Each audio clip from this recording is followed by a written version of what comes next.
میں گیت ہمیشہ گاؤں، خوش رہے مجھے سے، خوش رہے مجھے سے تیری یار مدینے والے، میرے آقا میرے لجپال مدینے والے، میرے آقا میرے لجپال مدینے والے۔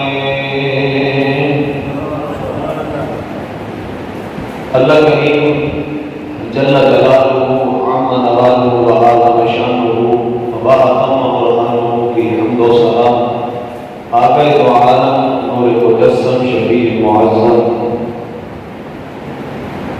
سید سروران عربی کے بے قسام حباب و سائر زمان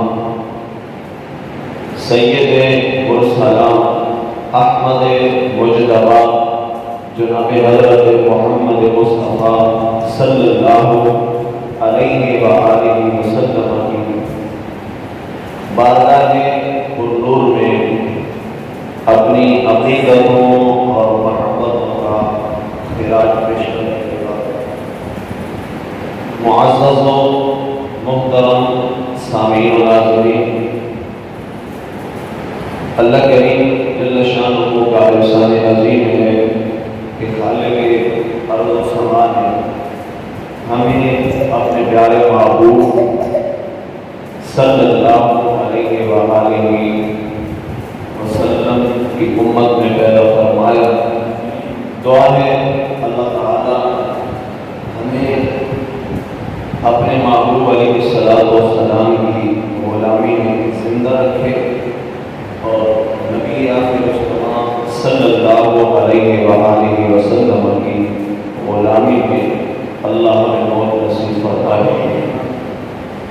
معزز سامعین و ناظرین، ماہ سفر المظفر کا آغاز ہو چکا ہے۔ پہلا عشرہ اپنی منزل کی طرف رواں ہے اور اسی ماہ سفر المظفر کے اندر بہت سارے ایسے اللہ کریم جل وعلا کے محبوب بندے ہیں جن کا وصال پاک ہوا۔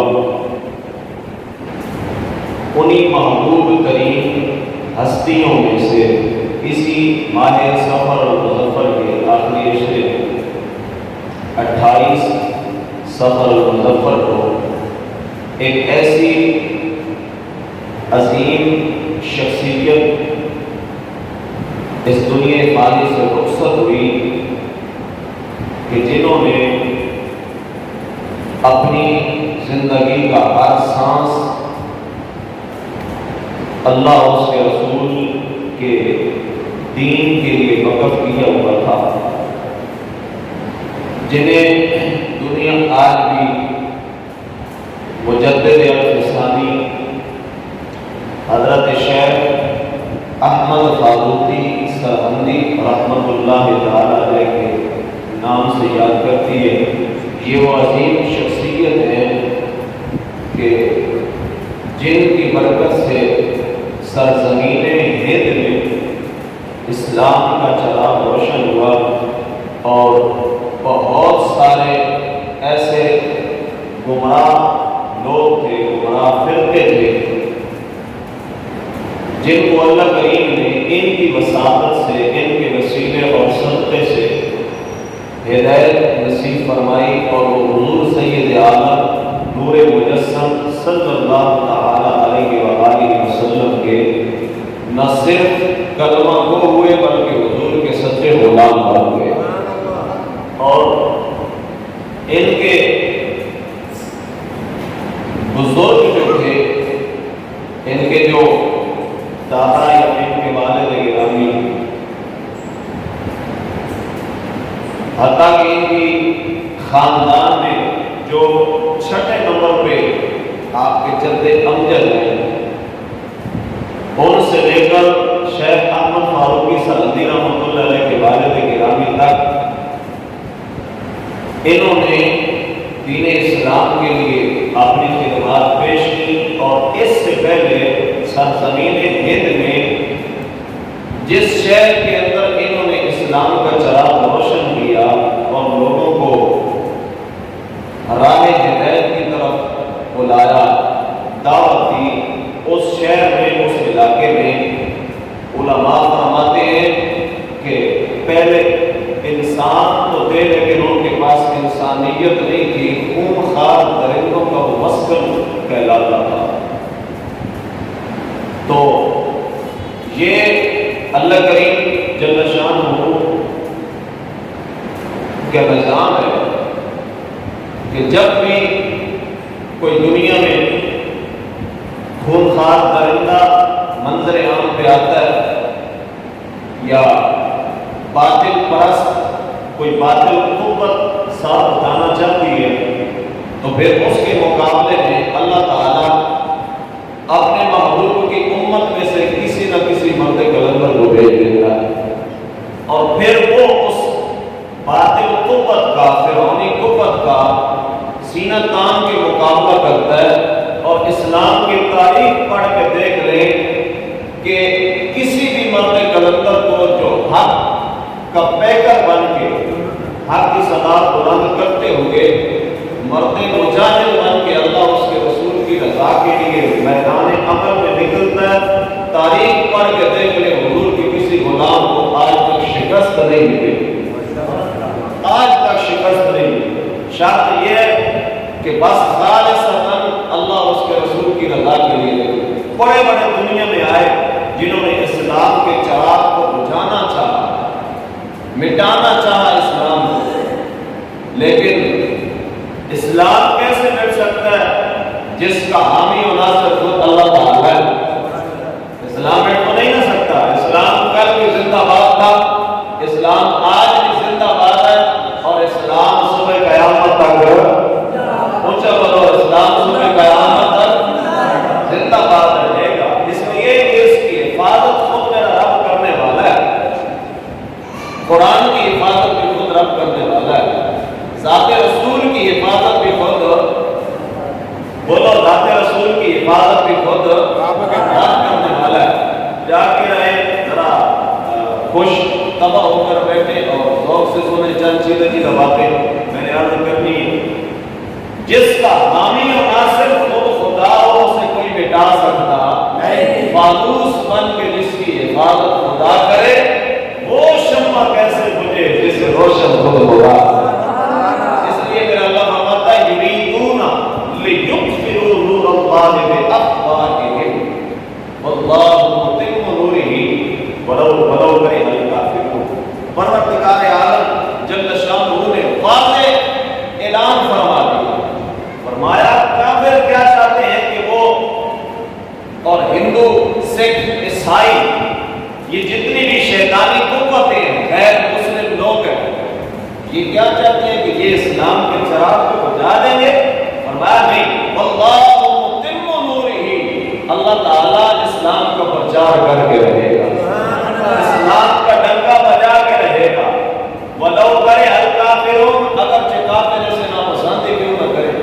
ظاہری بات ہے جب ابتدائی اسلام میں جو اسلام کو پھلتا پھولتا مشرکین مکہ دیکھتے تھے تو انہیں مروڑ تو پیٹ میں پڑتے تھے، پھر وہ دن رات سازشیں کرتے تھے کہ یار کون سا ایسا طریقہ اختیار کیا جائے، کون سی ایسی پلاننگ کی جائے کہ جس وجہ سے اس پھلتے پھولتے مشن کو روکا جا سکے۔ حتیٰ کہ چل کے خود ابو طالب کے پاس آ گئے، اور حضرت ابو طالب کے پاس جب آئے کہا اپنے بھتیجے محمد کو منع کرو کہ یہ جو نئی نئی باتیں کرتا ہے نا، یہ باتیں چھوڑ دیں، اگر کسی خاندانی خوبصورت ترین شہزادی سے شادی کرنا چاہتا ہے تو ہم وہ بھی کروانے کے لیے تیار ہیں، دنیا کا مال و متاع چاہتا ہے تو ہم وہ بھی دینے کے لیے تیار ہیں۔ فرمایا کہنا کیا چاہتے ہو؟ وہ آنے والے ٹولے نے کہا، شیطانوں نے، کافروں نے، مشرکین مکہ ہے، بڑے بڑے سردار ہیں، حضرت ابو طالب کے پاس چل گئے۔ تو جب آپ نے فرمایا کہنا کیا چاہتے ہو، ہمارا مقصد کیا ہے؟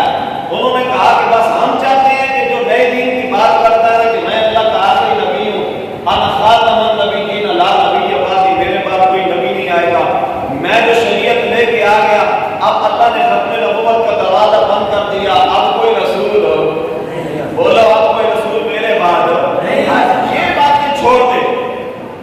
حضرت ابو طالب کے ساتھ اتنی باتیں کر کے وہ تو چلے گئے، لیکن جب آمنہ کے لال واپس آئے، حضور جب گھر تشریف لائے نا، تو حضرت ابو طالب نے بڑی محبت سے شفیق چچا نے، مہربان چچا نے، ہر دل عزیز چچا نے اپنے پاس بٹھا لیا۔ حضرت ابو طالب نے کہا بیٹا محمد میری بات ذرا قریب ہوگی سنو۔ کریم آقا علیہ السلام نے فرمایا بولو چچا کیا فرمانا چاہتے ہو، کیا کہنا چاہتے ہو؟ آپ نے عرض کی میرے پاس فلاں لوگ آئے تھے، انہوں نے کہا اپنے بیٹے محمد سے کہو، اپنے بھتیجے سے کہو کہ جو مشن وہ لے کے چل پڑا ہے نا، اس مشن کو چھوڑ دے، جس دین کی وہ تبلیغ کر رہا ہے اس دین کو چھوڑ دے۔ جس طرح آج لوگ کہتے ہیں کہ جتنے کوئی لگا ہوتے اونچی بولو، جتنے کوئی لگا ہوتے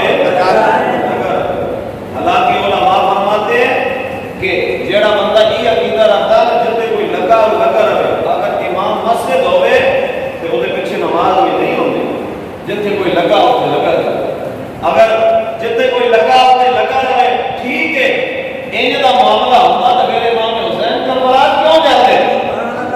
بولو امام حسین کربلا کیوں جاتے؟ جتنے لگا رہتا نہیں، یہ سوچ اور فکر اور یہ طرز عمل جڑا نا یہ صحیح نہیں ہے۔ تو انہوں نے کہا کہ وہ کہتے ہیں کہ جس مشن پہ یہ چل پڑا ہے نا اس مشن کو چھوڑ دیں، ہم یہ کچھ اس کی فرمائشیں ماننے کے لیے تیار ہیں، لیکن قربان جاؤں آج اگر ذرا برابر آج کے دور میں ہمیں مشکل پیش آئے تو ہم رائے ہدایت کو اور دین اسلام کی حمایت کو چھوڑ دیتے ہیں۔ ہم کہتے ہیں کہ چلو جی یہ تو مولویوں کا کام ہے، یہ تو مفتیوں کا کام ہے، یہ تو امام مسجدوں کا کام ہے، یہ تو خطیبوں کا کام ہے۔ دیکھیں میرے نبی علیہ السلام کا جواب سنیے، آپ نے فرمایا میرے بچہ ان سرداران قریش کو اپنے بھتیجے محمد کی طرف سے یہ جواب دے دو، اگر میرے ایک ہاتھ میں سورج اتار کے رکھ دے، دوسرے ہاتھ میں چاند اتار کے رکھ دے، میں محمد آخری سانس تک اپنے مشن سے پیچھے ہٹوں گا، میں اپنے مشن سے پیچھے نہیں ہٹوں گا۔ تو ہر قوت نے دین کو مٹانا چاہا، لیکن تاریخ پڑھ کے دیکھ لے خود مٹ گئے، ان کا نام و نشان تک باقی نہ رہا، لیکن اسلام آج بھی چمک رہا ہے، اسلام آج بھی چمک رہا ہے۔ تو میں نے عرض کیا کہ کون مٹا سکتا ہے اس کو جس کی حفاظت خود میرے رب نے دی، جس کی حفاظت خود میرے رب نے دی۔ آپ محبت سے سنیں گے تو میں چند باتیں کروں گا، میری دار 3 دن ہو گئے بڑا درد کر رہی ہے، میں بڑی مشکل سے بول رہا ہوں، ٹھیک ہے؟ تو آپ محبت کے ساتھ بیٹھیں گے اور ایک ذوق بنائیں گے تو پھر انشاءاللہ عزیز چند باتیں بڑے خوبصورت اور اچھے انداز میں آپ کو سنا سکوں گا۔ محبت سے کہے سبحان اللہ۔ پروردگار عالم جل شانہ کے پیارے نبی علیہ السلام کے پیارے غلاموں، رب کائنات نے 3 چیزوں کی حفاظت کا ذمہ خود اپنے ذات کرم پہ لیا۔ پہلی چیز اللہ کا قرآن، دوسری چیز اسلام، تیسری چیز آمنہ کے لال کی ذات پاک۔ رب کائنات نے پہلے نمبر پہ اسلام کی حفاظت کا ذمہ خود لیا۔ اللہ فرماتا ہے یریدون لیطفئوا نور اللہ بافواہہم واللہ متم نورہ ولو کرہ الکافرون۔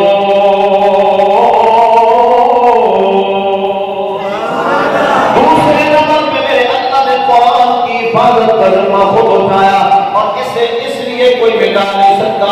اللہ فرماتا ہے انا نحن نزلنا الذکر وانا لہ لحافظون۔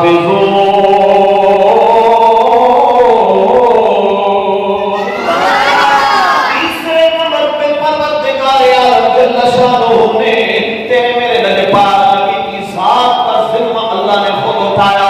اسی لیے جب 40 کے قریب لوگ میرے کریم آقا کے دشان نبوت کو گھیر کر کھڑے ہو گئے, اللہ نے اپنے محبوب کو ان کے درمیان سے, ان کے جھکن سے ایسے نکالا کہ وہ سارے اندھے ہو گئے. میرے آقا بحفاظت پار چلے گئے. جس کی حفاظت خود رب اپنے ذمہ کرم پہ لے لے اسے کوئی مٹا سکتا نہیں.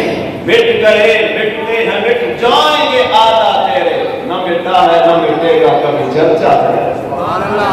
تو کریم آقا صلی اللہ علیہ وسلم کے غلاموں, ہر زمانے میں شیطانی حملے ہوتے رہے. قرآن پہ ہوئے, اسلام پہ ہوئے, ناموس مصطفیٰ پہ ہوئے, لیکن ان کے حملے ناکام رہے.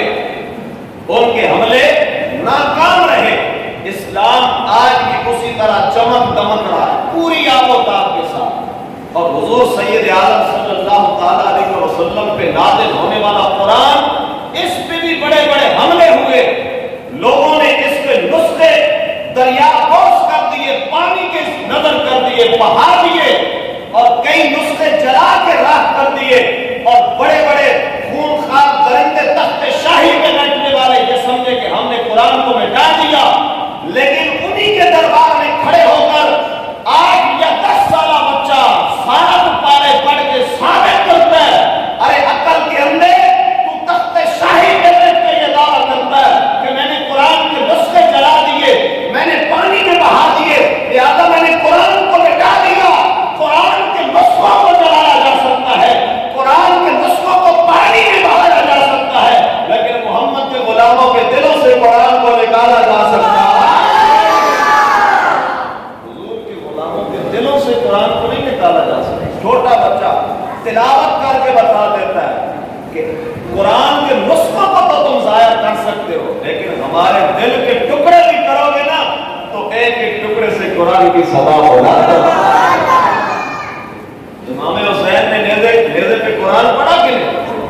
اور آپ نے فرمایا کہ کوچاؤ, شام کے کوچاؤ بازار میں, کوفہ کی گلیوں میں بھی میں حسین قرآن کی تلاوت کرتا جاؤں گا. اور آپ نے تلاوت کر کے بتا دی.